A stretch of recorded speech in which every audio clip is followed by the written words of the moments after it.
Okay guys, welcome back. We're doing a layout update today, but before I get to that, I want to show a couple things. First one is these few locomotives that are here on the workbench. As you can see, these two are out in blue box kits. The bottom one's a Jeep 38. This one's done. This has got the DCC sound, got a front LED headlight. The next one up there is a Jeep 35. That one's not done yet.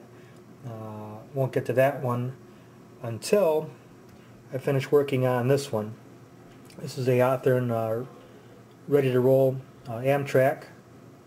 As you can see, I got the decoder in there. I got to put sound in there, and I drilled the holes for the headlights and ditch lights and backup lights, which we'll put in there.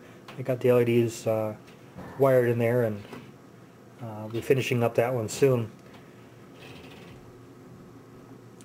I'll be doing a separate video on those. We'll call it a project update. I'll hit some of the highlights on the installs and show them running around the layout a little bit before I send them back to their owners. The second thing is, I'm hoping you can see this okay on the computer screen. The NMRA is putting on a convention down in Springfield, Illinois. This is the website here, Rail Splitter 2012.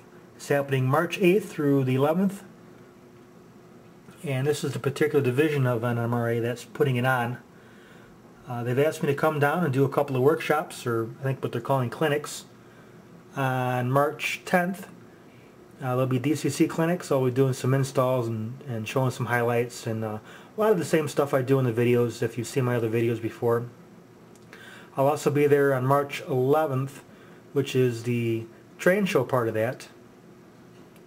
And I'll be doing some DCC installs there, as well as having a few items for sale on some of the tables. So if you're able to make it to Springfield, Illinois, or in the area and willing to make the drive, I'm all the way up just a little north of Chicago, so I'm driving down a little bit to get down there. But it'll be good to see you, and like I said, come on down if you can make it. So now on to the layout. I normally start on the other side of the layout, but I'll start on this side today. Got a lamp here in the way. This is what's going to be Union Station. As you can see, I got the track partially laid out, and I've got the rest of the switches and the track that's going to go into Union Station just kind of loosely laid out, so I have an idea what it is I'm doing and what switch is going to go to what spur or line into the Union Station. As you can see, there's a piece of plywood up on top, and this is going to do a couple things. One of them is it's going to hide that there's a loop here. There's no loop in Chicago, or at least not one quite like this, and it'll hide that a little bit. And if you've been to Union Station, Chicago, the tracks do go under part of the city and underneath the Union Station itself, or the building itself, and I wanted to simulate that as best I can. So I've got this pretty much laid out. We'll have 6 tracks, which there's obviously way more going to the actual Union Station. What I'll do with this otherwise, pardon the mess here a little bit, is I'll cut part of this board down a little bit, and I'll put an industry right here just to have something in front of the city. I'll make it part of the city scene, just so I get another industry in the layout, and this 4x8 sheet isn't quite a 4x8 sheet. I can trim it down a little bit and make it a little bit more manageable. But once the main lane comes around, I've got several junctions like this where I can not really go from any track to any track, but I can, at least within 2 of them, I can go to any track. These are number 6s, and I have number 6s throughout the layout, as well as number 4s, mostly in the yards, and in a few other spots. 3-track main line curves around. I got to get past the workbench here. This came out really, really well. This is a 3-track main line with a 2-track, I guess you'd call it a diverging route, that goes off into the bypass, and I'll talk about the rest of the bypass in a sec, but that'll go up through there. And when I get to the other side of the layout, I'll show it coming back around here. That came out really well. It functions very well. I'll get some switch machines on those so I can automate the switching movements. I'll probably have some signals in the future for that part of the layout. So as we get around there, we come into the main part of the yard to lay out. This will be in Cicero, Illinois. It's again a bit of a mess. I'm still laying track, but a 3-track main line will come through here. I'll have staging here. I'll have intermodal yard here. The engine facility will be here, and I'll have a freight house, boxcar yard here, and maybe something else alongside it if I can manage it. But the 3-track main line will come through. Oh, before I forget, I know the train's here in the way. I'm just going to move this out of the way a little bit. I have another crossover and crossing. There we go. Again, not going from any track to any track, but this one allows me to get from the inner track to the outer with the crossing that's here, as well as just from the middle to the outer.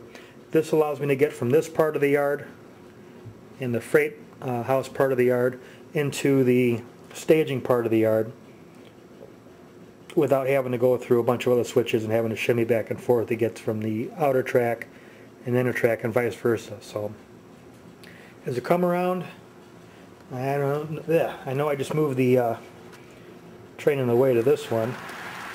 Sorry for not being prepared. I have another set of crossovers coming out of the yard. This is the 3-track curved main line, and this I actually relayed a little bit. If you can see where there used to be a track here, this used to be the inner, this used to be the middle, and this used to be the outer, and I relayed this because it was just a little too tight. So instead of having a 20-inch radius curve in here, and then a 22 and a 24, it now goes 22, 24, 26, which is a lot more comfortable. I decided to relay it out because some of the passenger cars were binding and derailing on the inner curve being a 20, and I was trying something that didn't quite work out as well as I thought it would. And one of my goals for the layout is to have any piece of rolling stock work anywhere on the layout anytime, and it wasn't conforming to that goal, so I decided to relay it out. Part of the reason why I thought 20 would be okay, and I'm not terribly old, but when I was growing up, 18-inch radius was the accepted standard. Even 15-inch radius was even allowed.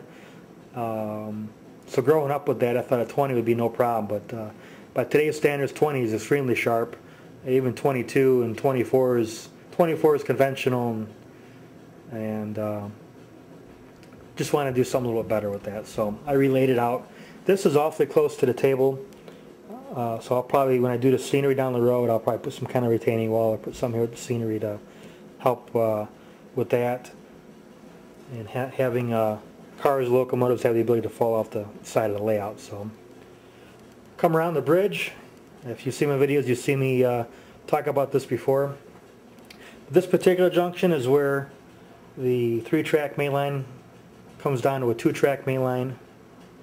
We have another junction here on the other side of the bridge. As you can see, it's not quite done yet. This will bring us to the climb of the layout, which will take us to the 2nd level, and this will continue on to the bypass. There will be a station here. There will be another industry or 2 industries here, and the climb crosses over the bypass. The bypass will continue back to where I showed you earlier,